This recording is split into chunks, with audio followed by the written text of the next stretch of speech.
Le Père cherche. Je veux vous parler de ça ce matin. Le titre du message, c'est « Le Père cherche ». Et on va regarder ça un peu. Qu'est-ce que le Père cherche? Qu'est-ce que le Père veut? Qu'est-ce qu'il demande, si on peut dire ainsi? Je ne sais pas si vous êtes déjà posé cette question-là. Qu'est-ce que Dieu veut? N'importe qui aime le Seigneur s'est posé cette question-là. C'est quoi la volonté de Dieu? On s'est posé cette question-là. Puis en fait, on est toujours en train, à quelque part, de chercher sa parfaite volonté. Mais le Père prend plaisir à notre marche, à notre... même si c'est bien souvent de l'inconnu, souvent, mais on avance, tu sais. Puis c'est alors qu'on avance qu'il nous conduit. Puis on découvre sa volonté alors qu'on avance. Ça c'est vraiment cool. Mais admettons, en dehors de ça, là, la volonté de Dieu, mais si le Père cherchait quelque chose, ce serait quoi? Toi? C'est bon, une bonne réponse. Une bonne réponse, notre cœur, oui. Je ne sais pas si tu as déjà posé cette question-là. C'est quoi que le Père cherche? Bien, il cherche plusieurs choses, mais ce matin, on va en regarder une. On va tourner dans l'Évangile de Jean, chapitre 4 et le verset 19. Jean, chapitre 4, verset 19 à 24.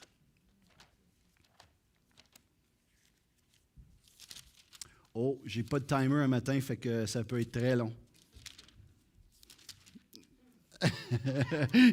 Michael, il bouge, il dit, je vais en mettre un. Ouais, on voit que c'est mon fils qui m'empêche d'être libre. OK, Jean 4, verset 19. Vous êtes là? On commence avec la femme samaritaine. C'est l'histoire de la femme samaritaine, puis on commence avec ce qu'elle répond après que Jésus, lui, a vu ce qui se passait dans sa vie, a vu que c'était une femme qui cherchait le bonheur, qui avait déjà eu 5 maris, puis elle cherche l'amour, puis elle ne trouve pas vraiment l'amour. Puis elle dit ceci, « Seigneur, lui dit la femme, je vois que tu es prophète. Nos pères ont adoré sur cette montagne, et vous dites, vous les Juifs, parce qu'elle c'est une Samaritaine, que le lieu où il faut adorer est à Jérusalem. Et femme, lui dit Jésus, crois-moi, l'heure vient où ce ne sera ni sur cette montagne, ni à Jérusalem que vous adorerez le Père. Vous adorez ce que vous ne connaissez pas. Nous adorons ce que nous connaissons parce que le salut vient des Juifs. La parole de Dieu vient des Juifs. Mais l'heure vient, et elle est déjà venue, où les vrais adorateurs adoreront le Père en esprit et en vérité, car ce sont là les adorateurs que le Père demande ou cherche. Dieu est esprit et il faut que ceux qui l'adorent en esprit et en vérité. Donc, comme j'ai dit, c'est une histoire qui est très connue, l'histoire de la femme samaritaine. Qui sont les Samaritains? Pour vous aider peut-être avec une petite mise en contexte ce matin, les Samaritains, ce sont des Juifs, en fait, qui, il y a, dans les années à peu près 700 avant Jésus-Christ, ont fait du compromis. Dieu avait dit que tu ne te marieras pas avec des nations étrangères. Tu vas garder, pourquoi? Parce que les nations étrangères pourraient t'entraîner vers les idoles. En passant, ce principe rentre même dans le Nouveau Testament. La Bible dit dans 2 Corinthiens 6, « Ne vous mettez pas avec les infidèles sous un joug étranger. » Quel rapport y a-t-il entre le fidèle et l'infidèle, entre la lumière et les ténèbres, entre Christ et Bélial? 2 Corinthiens 6, à partir de 19, je pense, justement, le chapitre 7, verset 1. Donc Dieu, ce qu'il veut, pourquoi? Parce que Dieu sait que c'est plus facile de se laisser entraîner vers les choses de ce monde que d'entraîner quelqu'un vers les choses de Dieu. C'est plate à dire, mais c'est l'expérience qui nous dit ça. On a vu combien de fois des gens qui ont commencé à avoir des fréquentations avec des gens Puis il faut être ami avec les gens, il faut être une lumière. Mais justement, il faut être une lumière. Il faut influencer les gens vers les choses de Dieu. Donc, il faut avoir des gens qui ne sont pas, parmi nous, si on peut parler ainsi. Mais dans la parole, le principe demeure où est-ce qu'il dit, je veux que vous vous mariez entre des gens de foi, des gens qui aiment Dieu. Pourquoi? De peur que votre cœur ne s'éloigne. Puis on pourrait sortir tellement de versets qui parlent justement de ça. Fait que ce groupe de Juifs avait fait ça, avait commencé à marier, si tu veux, des non-Juifs. Puis à un moment donné, avec les années, ils ont même fait leur propre religion. Entre autres, ils adoraient sur le mont Garizim au lieu de venir à Jérusalem. Dieu avait dit qu'au moins 3 fois par année, il y a des grandes fêtes, puis vous allez tous venir à Jérusalem, puis vous allez adorer. Puis ça va être 7 jours de célébration pour qui Dieu est, puis il y a différentes raisons pourquoi les fêtes. Mais eux ont dit, non, nous allons faire notre propre affaire. Puis c'était un mélange, tu comprends? Le compromis, c'est ça que ça fait dans ta vie. Quand tu commences à compromettre les choses de Dieu, quand tu commences à mélanger, c'est que tranquillement, tu t'éloignes, puis tu te fais ta propre affaire. C'est ça que les autres ont fait. Puis à cause de ça, les Juifs n'étaient pas bien mieux dans le sens d'attitude parce qu'ils détestaient les Samaritains. À cause de ça. Ce n'étaient pas des vrais Juifs. Puis les autres ont totalement, si tu veux, manqué la miséricorde, puis manqué la grâce de Dieu. Les autres étaient comme l'autre côté de la clôture, tu sais. Puis on trouve souvent ces deux camps-là. On trouve des gens qui sont méga sous la grâce de Dieu. Mettons, si on peut illustrer comme ici. Puis il n'y a rien là. Puis ils font un mélange de tout. Ils aiment Dieu, mais c'est comme un mélange, tout ça. Puis là, tu as l'autre côté, les ultra purs radicaux là, de l'extrême droite qui plantent tout le monde, puis ils pensent juste aux autres qui ont la vérité, puis ils sont justes. Puis tu comprends ce que je veux dire? On trouve encore ces deux côtés-là. Puis tu as Jésus que lui, là, il n'est pas dans le milieu, il est en dehors de tout ça. Il dit, c'est quoi votre problème, vous autres? Je suis le chemin, la vérité, la vie. Nul ne vient au Père que par moi. Fait que, il y a ce conflit-là dans le Nouveau Testament quand tu lis que les Juifs détestent les Samaritains. Jésus arrive justement c'est au chapitre 4, justement, en haut, ce qui dit que, chapitre 4, verset 4, si vous avez vos Bibles, comme il fallait qu'il passe par la Samarie, il arriva dans une ville de Samarie nommée Sychar, près du champ que Jacob avait donné, puis là se trouvait. Mais c'est comme, il fallait qu'il passe là, mais jamais qu'un Juif passait là. Le Juif, il faisait toujours le détour pour ne pas passer en Samarie, parce qu'on haït cette gang-là. Puis eux autres, ils nous haïssent aussi. Ça va pas bien à Shop. Fait que Jésus, dans cette histoire-là, il brise tous les tabous. C'est vraiment cool. Il s'en va vers les Samaritains. Il faut qu'ils passent par là. Il y a du monde qui ont besoin d'entendre la vérité. Il y a du monde qui ont besoin d'être aimés. Il faut que je passe par là. Il faut que je passe par-dessus les préjugés de mon époque, les coutumes de mon époque, parce qu'il y a un peuple qui a besoin d'être aimé. Non seulement qu'il passe par-dessus les tabous culturels, mais il passe par-dessus les tabous hommes-femmes. Il s'en va s'asseoir à un puits, puis il y a une femme qui arrive. Habituellement, le Juif, s'il aurait vu la femme, soit qu'il serait levé, il aurait parti, ou il aurait ignoré, ou il aurait... Parce que c'était comme ça, c'était pas correct, là. C'était pas ça le cœur du Père. Fait qu'il s'approche de cette femme-là, puis en plus une femme samaritaine, il lui dit qu'il a soif. Il lui dit, que la soif qu'elle a dans son intérieur, seulement lui peut la combler. Je résume ça, la discussion qu'ils ont eue ensemble. Puis ensuite, il lui révèle son cœur, lui disant qu'elle a 5 maris. Puis dans cette histoire-là, comme j'ai dit, on voit ce que le Père cherche. Au verset 23, relisons-le, s'il vous plaît. Mais l'heure vient, elle est déjà venue, où les vrais adorateurs adoreront le Père en esprit et en vérité, car ce sont là les adorateurs que le Père demande. Le même mot pour « cherche ». Okay? Il cherche des adorateurs. C'est quoi que le Père veut? Le Père veut des adorateurs. En fait, le Père veut mon cœur. Parce qu'on va voir un peu à travers de ça que l'adoration, c'est vraiment le don de mon cœur, le don de ma vie. Le mot « demande », quand on regarde, c'est-à-dire le Père demande pour des adorateurs ou des mots, il cherche. C'est le même mot que Jésus utilise pour décrire la femme dans Luc 15 qui a perdu une pièce de monnaie, puis qui balaie sa maison et qui cherche avec soin jusqu'à ce qu'elle la trouve. Elle balaye. Il faut que je trouve cette pièce de monnaie-là. OK? C'est le même mot. Le Père cherche avec soin les adorateurs. C'est le même mot que Jésus a utilisé dans Luc 19, verset 10, quand il dit « Le Fils de l'homme est venu pour chercher et sauver ce qui était perdu. » Donc, c'est dans ce mot-là, il y a une notion de passion, il y a une notion de diligence, il y a une notion de soin, il y a même une notion d'urgence. Il faut que je trouve cette pièce-là. Jésus qui vient au moment venu, il faut que je trouve ceux qui sont perdus puis ce qui est perdu. Le Père, il faut que je trouve les vrais adorateurs. C'est une passion. Le Père est vraiment passionnément à la recherche d'adorateurs. Il veut mon cœur. Il veut mon cœur. Il veut ma vie. Pourquoi? C'est-tu parce que il est en manque d'attention, puis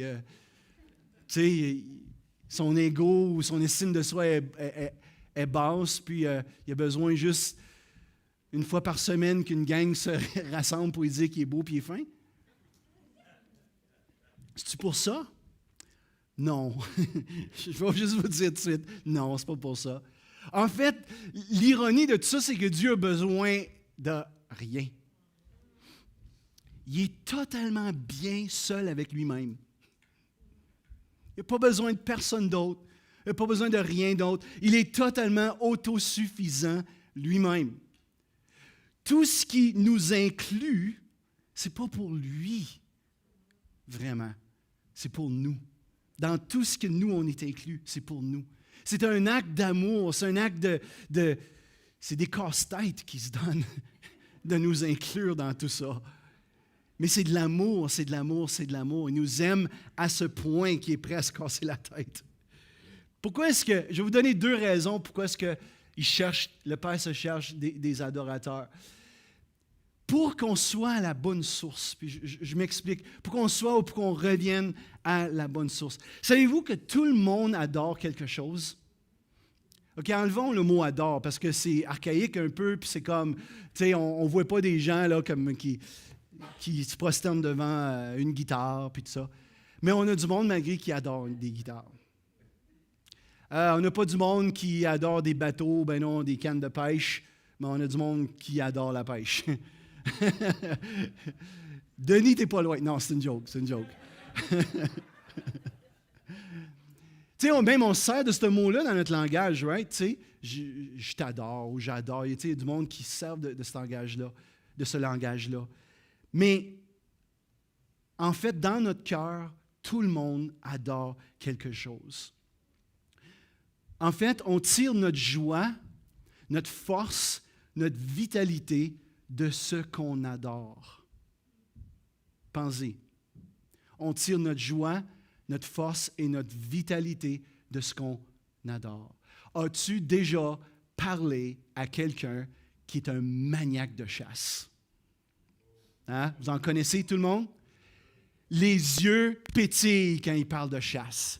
Il va te conter ses histoires. Puis finalement, he comes alive. Il devient en vie. C'est comme, on dirait, tu peux avoir... il y a une personne à qui je pense, entre autres, là. C'est une personne qui dit rien. Parle-y de chasse, par exemple. C'est roulé. Il est décollé, là, comme tu viens.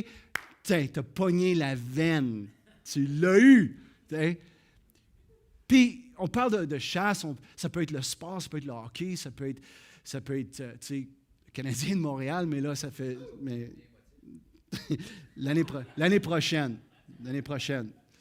Tu sais, tu veux dire, tu as tout ça. Puis en fait, c'est sans prendre le mot « adorer » comme te mettre à genoux, mais c'est vraiment à quelque part de l'adoration. Pourquoi? Parce que c'est ça qui te rend vivant. C'est ta source à quelque part. C'est comme, tu te sens vivre quand tu fais ça. Wow!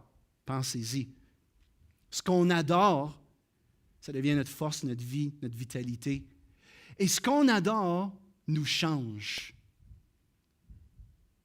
On devient un peu comme règle générale, ce qu'on adore. Notre cœur change, nos pensées changent, notre parler change. C'est quoi l'adoration? Le mot adorer que Jésus emploie ici, que Jean emploie, ce qu'il écrit son évangile, et dans le Nouveau Testament grec, c'est le mot proskuneo. Et le mot proskuneo vient de deux mots. Pros, qui veut dire se prosterner, et kuneo veut dire embrasser. Je me prosterne et j'embrasse parce que j'aime ou j'honore ou je révère quelque chose ou quelqu'un. C'était un mot qui était employé pour, exemple, lorsqu'on rentrait dans la présence d'un roi à l'époque, puis qu'on venait et, je veux dire, si tu voulais avoir la bonne faveur du roi, tu te prosternais et t'embrassais sa main. Puis c'était de payer hommage, de révérer, c'était quelqu'un qui était vraiment plus grand que toi. Et la Bible prend cette idée-là, mais rajoute quelque chose. Rajoute l'amour et l'intimité. Donc, ce n'est pas juste de reconnaître un supérieur et de dire, parce que ça, ce que ça nous fait, quand c'est juste ça, ça nous amène à avoir une mauvaise, peut-être même image de nous-mêmes, où ce qu'on est rien, puis on n'accomplira jamais rien, puis on est tellement pécheur, tu comprends? C'est qu'il y a ce côté-là, puis dans ma relation avec Dieu, il y a ce côté-là où que des fois j'arrive, puis wow, tu es le créateur de l'univers. C'est vrai que je ne suis que poussière. C'est vrai que je suis rien. Mais à ce côté-là aussi comme, mais le créateur de l'univers, il est venu sur la terre pour m'aimer, pour me sauver, pour m'avoir à lui. Puis là, il y a un amour qui vient, puis une intimité qui vient à partir de ce moment-là. Amen, ça a de l'allure, ça? Fait que de revenir à la bonne source, que ce ne soit pas la chasse, la pêche, ou peu mais-y l'affaire que tu veux, mais que ce soit Dieu qui soit notre force, et notre source, excusez. Et que c'est ça qui nous amène la joie, c'est ça qui nous amène la vitalité. I come alive quand je suis dans sa présence. I come alive quand je lis sa parole. I come alive quand je le loue. Wow! Parle-moi. Puis tu sais quoi, j'aime beaucoup d'autres affaires, mais ce qui m'allume vraiment, c'est lui. Pour ceux qui me connaissent, j'aime plein de choses, mais ce qui m'allume, c'est vraiment lui. Donc, pour qu'on soit à la bonne source. La deuxième chose, c'est parce que le Père veut notre attention. Ça se chevauche un peu, mais vous allez comprendre ce que je veux dire par ça. Pourquoi est-ce que le Père est si passionné pour avoir des adorateurs? Parce qu'il veut notre attention. Puis là, on parle surtout, l'adoration, c'est beaucoup plus grand que juste le contexte de louange qu'on a dans l'Église. On s'entend avec ça. Mais là, je veux juste en parler de ça, là, de ce contexte-là, quand on vient pour adorer, on vient pour le louer. Le Père se cherche des adorateurs parce qu'il veut notre attention. Puis j'ai toujours cette image-là de Cara. À chaque fois que je pensais à ça, Colette, j'ai l'image de Cara. Je l'ai compté plusieurs fois ici. Quand Cara était tout petite, on était assis, puis on parlait, peu importe où, souvent c'était ici, comme on dînait ensemble ou à la maison, peu importe. Puis Cara, si elle voulait l'attention de Colette, c'était un show à voir. Colette, on aurait dû filmer ça, c'est incroyable. C'était un show. Cara, premièrement, elle venait s'asseoir sur les jambes, les cuisses de Colette. Puis là, Colette parlait. Puis là, à un moment donné, elle disait « Mom, Mommy ». Puis là, Colette continuait à parler. « T'étais bonne, je ne sais pas que... » Ou ben non, tu n'avais pas conscience qu'elle était là. « Mommy, Mom ». Puis elle lâchait pas, puis Colette continuait à parler. Puis là, à un moment donné, Cara, tu sais ce qu'elle faisait? Elle prenait le visage à Colette dans ses deux mains. « Mommy! » Elle faisait ça de même. Puis là, c'était comme Colette. « Ah, OK, quoi, Cara? Qu'est-ce qu'il y a? » Ah, c'était tellement drôle. Puis à chaque fois, je pense à ça. Le Père veut des adorateurs. On dirait que les rôles sont inversés. C'est lui qui est là, puis Terry!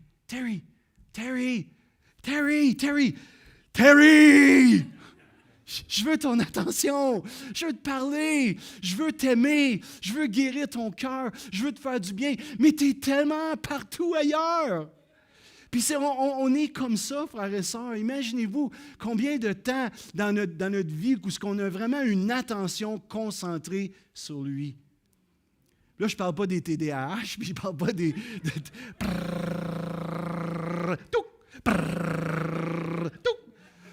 C'est comme... Je parle de nous tous, règle générale. Je vis avec 2 TDAH, je sais quoi. L'attention concentrée, de s'arrêter, arrêtez et sachez que je suis Dieu. Psaume 46. La méditation, la contemplation, une attention concentrée. Imaginez-vous que la louange, l'adoration, les chants, l'atmosphère qu'on essaie de créer, tout est là pour que notre attention soit sur lui. Parce que lui, il nous veut. Il veut. Puis c'est quand là, qu'on est piné à terre ou ben non, que là, il peut réellement faire un travail dans nos vies. Il peut réellement déverser son cœur. Il peut réellement nous parler et on peut entendre sa voix. On est distrait. On est distrait par toutes sortes de choses. Puis il veut juste dire, « Terry, j'ai quelque chose de bon pour toi. » Si on parle rapidement de c'est quoi adorer le Père en esprit et en vérité, c'est quoi ça veut dire ça? Il dit que les vrais adorateurs vont adorer, ceux que le Père cherche, vont adorer en esprit et en vérité. Quand on parle d'adorer en esprit, on réalise comme il va dire au verset 24, « Car Dieu est esprit, et il faut que ceux qui l'adorent en esprit et en vérité. » Donc, qu'est-ce que ça sous-entend, ça? Ça sous-entend que la connexion ou la relation ou l'intimité, elle ne se fait pas au niveau de la chair. Elle se fait esprit à esprit. On a chacun un esprit, chacun d'entre nous. Et la Bible dit qu'avant de connaître Jésus, mon esprit est mort. Je n'ai pas cette communion avec Dieu. Et c'est seulement lorsque je suis né de nouveau. C'est quoi qui est né de nouveau en moi? C'est mon esprit. C'est mon esprit qui prend vie. C'est l'Esprit de Dieu même qui vient me donner la vie à mon esprit. Et là, maintenant, je deviens quelqu'un que j'ai la possibilité d'être spirituel. Je dis bien la possibilité, parce qu'après ça, mon rôle dans la vie, c'est de nourrir mon esprit. Parce que je peux avoir un esprit qui est né de nouveau, mais dormir spirituellement. Être endormi spirituellement. La Bible parle de ça. Éphésiens 5, il dit, « Réveille-toi, toi qui dors. Relève-toi parmi les morts. » Il ne dit pas que tu es mort, il dit que tu dors. Relève-toi, toi qui dors. Okay? Donc, on peut être né de nouveau, avoir la vie de Dieu en nous, mais dormir. Mais c'est seulement si j'ai la vie de Dieu en moi que je peux connecter avec Dieu. C'est seulement si mon esprit est éveillé que je peux avoir une intimité et une relation avec le Père. Donc, lorsqu'il parle d'adorer en esprit, c'est que ma chair devient le véhicule ou bien l'expression de ce qui se passe dans mon esprit. Donc, tu peux faire ça, wouhou, yeah, puis pas être là pantoute. Me dire, tabarnouche, les Canadiens sont fait éliminer. L'année prochaine, j'espère que Kotkaniemi va revenir en force. Wouhou! Dis à ton voisin, Dieu est bon. Dieu est bon, Kotkaniemi. Je ne sais pas ce qu'il va faire cette année.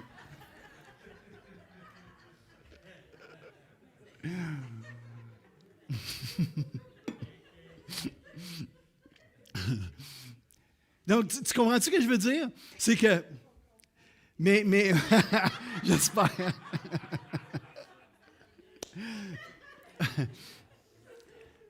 Donc, ça peut être là, puis je veux pas comme, mais ça peut être une grosse manifestation de la chair. Faut pas que c'est pas ça qui doit frapper notre regard puis nous impressionner. Tu peux aller à une place là, puis c'est comme, puis en même temps, il ne faut pas que tu deviennes pharisien puis essayer de, me demande s'ils sont charnels ou spirituels les autres là. C'est pas ça que je suis en train de dire là, ok?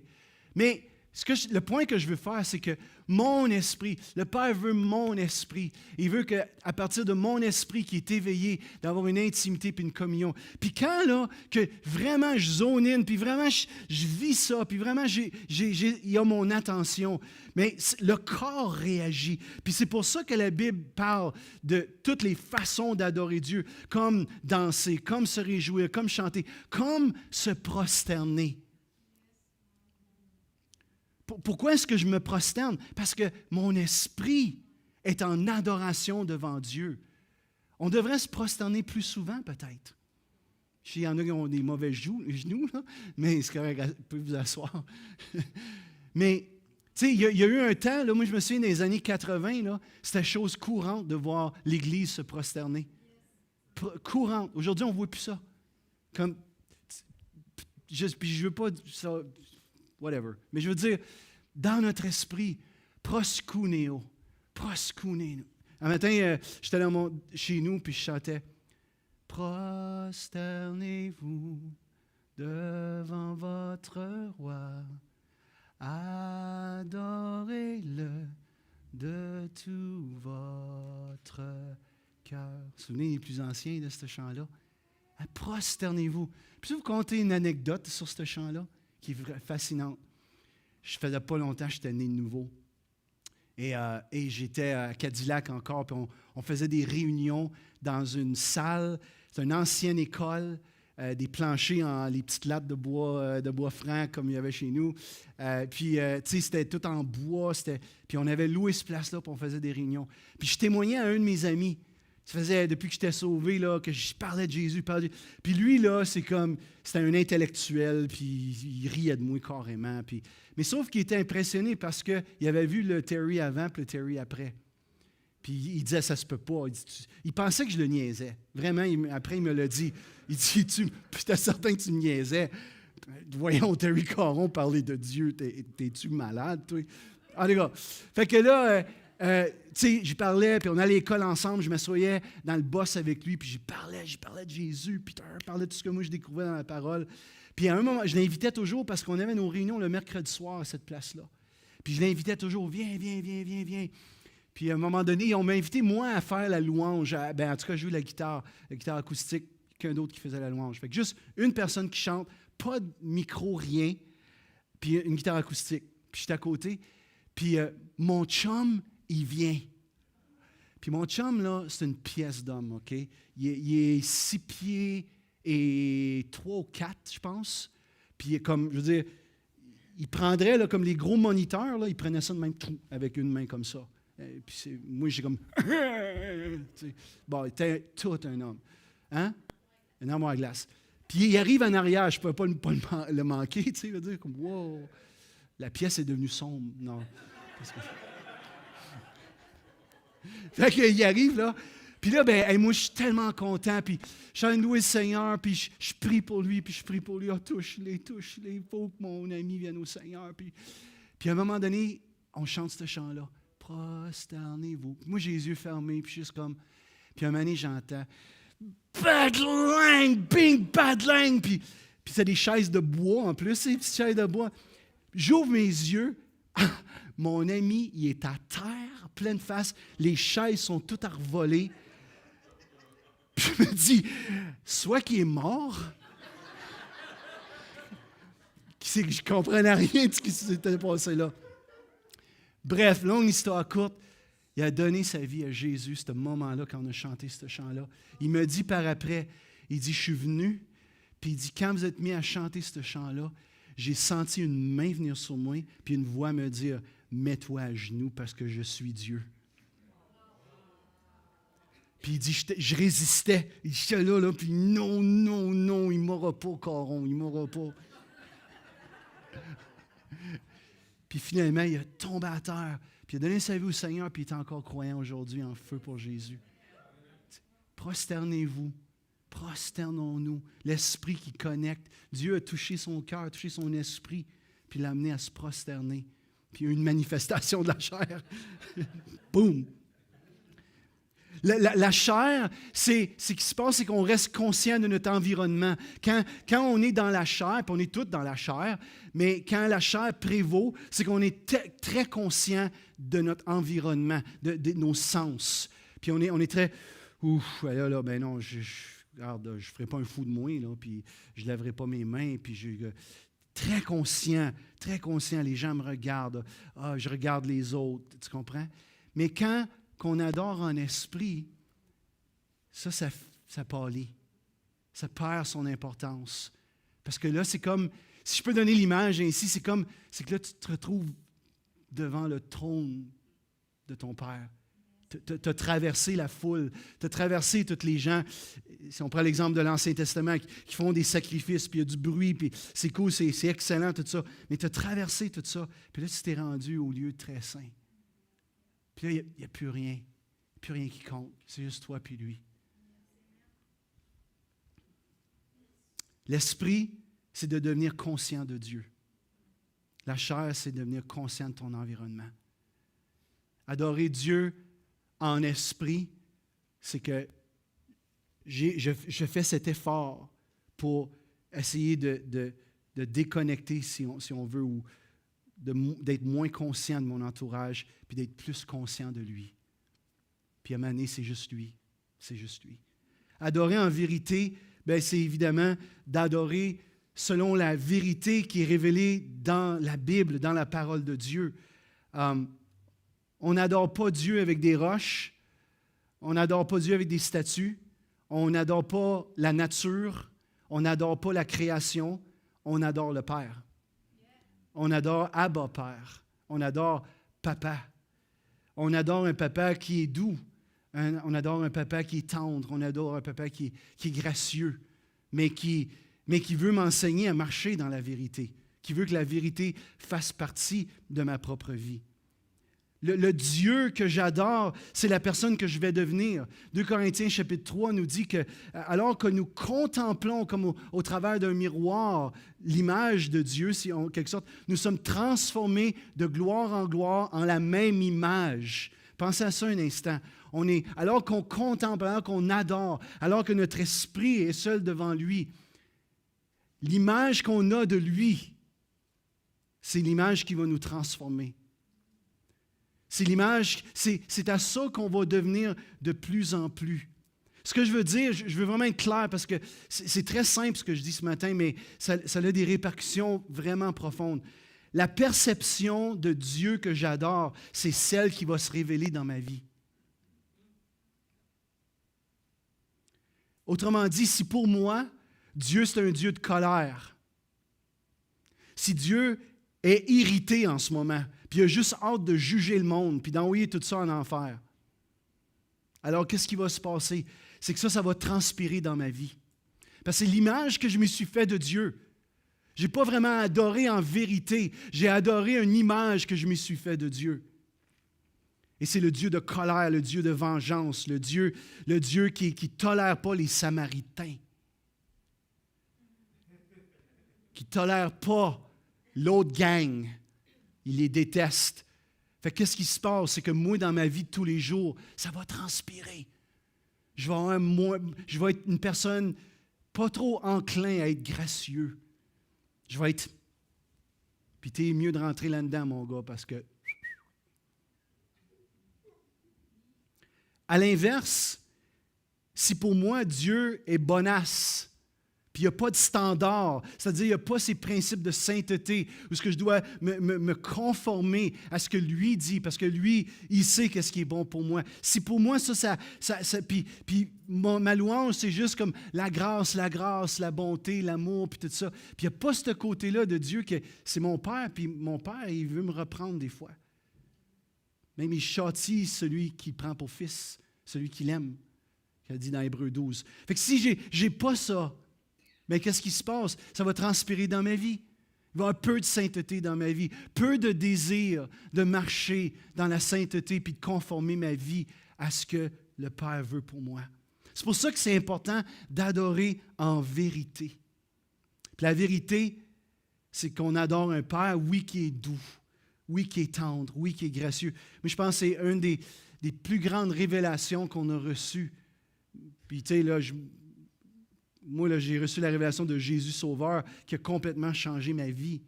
Mais je pense que la plus grande révélation de ma vie, c'était que Dieu, c'est un Père qui est bon, qui est tendre, qui est plein d'amour. Parce que ça a changé ma vie une deuxième fois. Ça change encore ma vie, j'ai encore besoin de changer. Fait que la vérité, c'est que ce Père qui est doux, qui est tendre, qui est gracieux, que peu importe ce que j'ai fait, peu importe ce que tu as fait aujourd'hui, peu importe ce que moi j'ai fait dans ma vie, peu importe où ce que je suis rendu, je m'approche du trône de grâce. Puis je m'approche pas avec la tête de même, puis je m'approche avec assurance, avec confiance. Confiance que quoi? Qu'il est bon, qu'il m'aime, qu'il va m'accepter. Fait que je n'ai pas ce côté-là d'avoir des standards à atteindre pour aller dans la présence de Dieu. Non, non, non. Les principes de Dieu pour ma vie, c'est pour moi, c'est pour me changer moi, pour que moi, je sois heureux sur cette terre. Mais lui, il m'accepte peu importe où ce que je suis. Fait qu'on a cette vérité-là, mais on a l'autre aspect aussi, que c'est un Père qui veut m'enseigner. Puis quand je m'en vais au trône de grâce, je reçois la grâce, je reçois la force et la miséricorde. Mais Jésus a dit aussi dans Matthieu 11, 28, « Venez à moi, vous tous qui êtes fatigués et chargés, je vous donnerai du repos. Prenez mon joug, tout ça. » Il dit, « Recevez mes instructions. » Dans l'endroit de repos, dans l'endroit de la présence de Dieu et la grâce de Dieu, il y a aussi un endroit qui veut m'instruire. Parce qu'il y a des choses à dire dans ma vie, pour ma vie aussi. Fait que j'adore un esprit. Mon esprit est éveillé et je garde mon esprit éveillé. Je garde cette lampe brûlante. Je nourris le feu pour continuellement être émerveillé devant lui, ne jamais rien laisser venir éteindre l'esprit qui est éveillé en moi. Je veille là-dessus. Fait que je l'adore en esprit et en vérité. Je me laisse conformer par la vérité de sa parole. Je me laisse conformer par ce qu'il a à me dire à travers, et par qui il est aussi à travers de sa parole. Amen? Ça a-tu du sens, ça? Donc, ce matin, en terminant, quelle grâce, quel honneur, quel privilège. Le Père me veut. Il semble qu'il y aurait d'autres choses à faire. Il semble qu'il y aurait d'autres personnes à aller voir. Il y a d'autres personnes pas mal plus importantes que moi qui ont besoin de lui. Mais non. Il vient, il me veut moi, il te veut toi. Peut-être tu penses que tu es insignifiant, peut-être tu penses que tu n'es pas assez insignifiant. Il te veut toi pareil. Peu importe, il nous veut. Il veut prendre ton visage et dire « Vital! » Non, il ne dormait pas. Il était alors, il était très sourd. Ouais. Il me veut, il te veut, il veut un cœur à cœur avec moi ou esprit à esprit, si on peut dire ainsi. Il veut nous communiquer son cœur. Il veut nous communiquer son amour, sa grâce, sa bonté. Il veut nous guérir de toutes nos blessures, puis les coups qu'on a, puis les paroles qu'on entend durant la semaine, puis toutes ces affaires-là, les déceptions qu'on vit en étant sur cette terre. Il veut me guérir, il veut me restaurer, il veut m'équiper pour faire son œuvre. Il veut prendre ma main, mon visage entre ses mains. Puis alors que ma perception de lui devient de plus en plus juste, de plus en plus selon la vérité, parce que je grandis dans ça, puis que je le vois de plus en plus comme le Père parfait que j'ai toujours voulu avoir, qu'on a toujours voulu avoir. Quand je le contemple et l'adore, je suis changé en la même image. Je me rends compte que quand moi, personnellement, quand je néglige mes temps d'intimité, de cœur à cœur avec mon Père, je vais le dire comme ça, la chair revient un peu. Puis il y a des affaires, des manifestations. Il y en a-tu qui savent? C'est pas juste moi, j'espère. Je deviens moins patient, moins joyeux. Puis plein d'affaires Mais pourtant, quand j'ai ce... Cara a prêché mercredi passé. Elle a prié. Puis c'était tellement bon. Puis elle a prié pour que l'Église puisse avoir une intimité avec Dieu. Puis c'était un cri de cœur. On veut être intime avec toi. Mais quand j'ai ça, quand c'est solidement établi dans ma vie, je deviens comme celui que j'adore. Je deviens comme mon Père. Est-ce qu'on peut se lever ensemble, s'il vous plaît?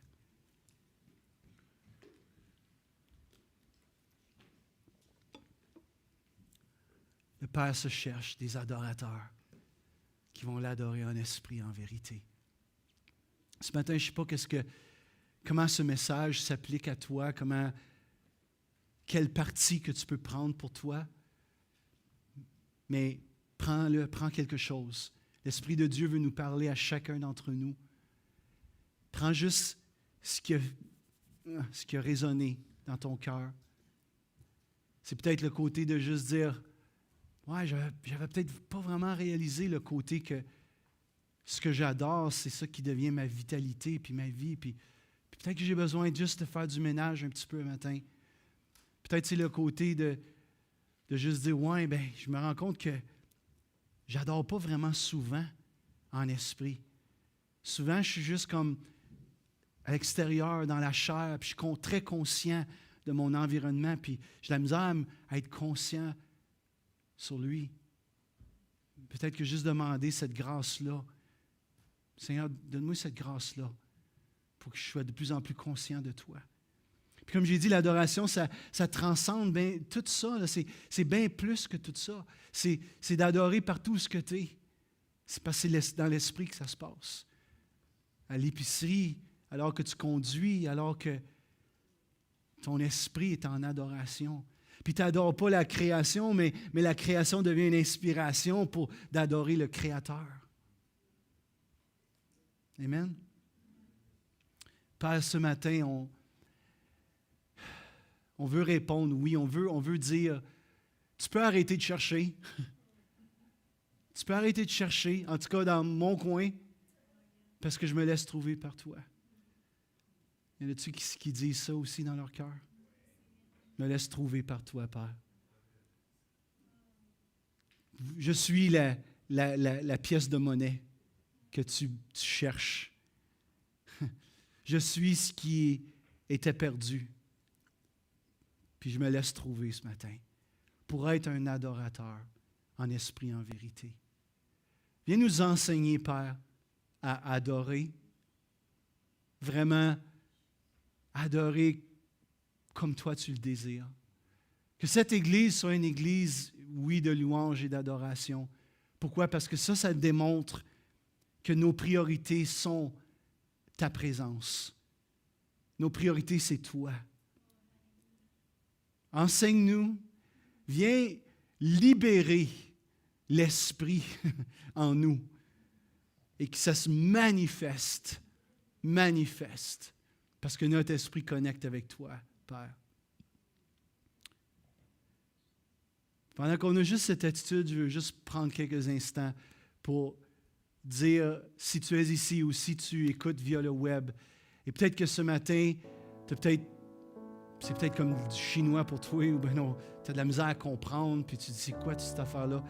Ce que tu as besoin de comprendre, c'est qu'il y a un Dieu, créateur de l'univers, notre créateur à nous tous, qui nous aime au point tel qu'il a donné son Fils Jésus pour venir mourir sur la croix, pour payer pour tous nos péchés, toutes nos fautes, tous nos manquements, toutes nos erreurs, pour payer pour toutes les choses qu'on a faites aux autres, mais toutes les choses qui ont été faites contre nous aussi. Puis, ce Jésus qui est venu sur la terre a vécu une vie parfaite, puis une des choses qu'il a voulu faire, c'est qu'il est venu nous révéler comment Dieu était. Et une des choses qu'il nous a révélé, c'est qu'il est un Père. Ce matin, le Père te cherche.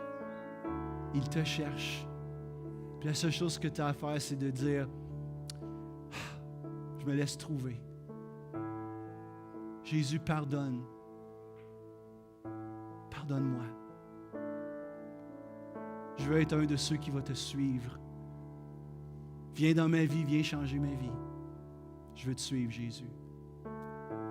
Si tu fais cette prière, c'est dans tes mots, comme ça sort, Dieu regarde à ton cœur. Si tu fais ça, la Bible dit, comme je parlais tantôt, que tu nais de nouveau, que ton esprit devient éveillé, puis que maintenant tu peux commencer à parler à Dieu, puis tu vas l'entendre, tu vas le ressentir. Il va prendre ta vie, puis il va changer ta vie. Je te souhaite de faire ça aujourd'hui. Puis nous tous ici, est-ce qu'on peut juste lever nos mains, s'il vous plaît?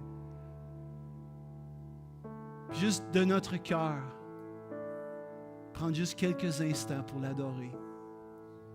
Peut-être que ce matin, c'est un bon temps pour toi de t'agenouiller. Peut-être quand j'ai dit ça tantôt, il a dit comme, ouais, c'est vrai, ça fait longtemps que j'ai pas fait ça. Peut-être ce serait bon de me prosterner devant lui. Mais juste comme à partir de ton esprit. Prenons juste quelques minutes, puis on va terminer dans pas long. Mais juste adorons-le. Je ne sais pas, Sarah, c'est quoi tu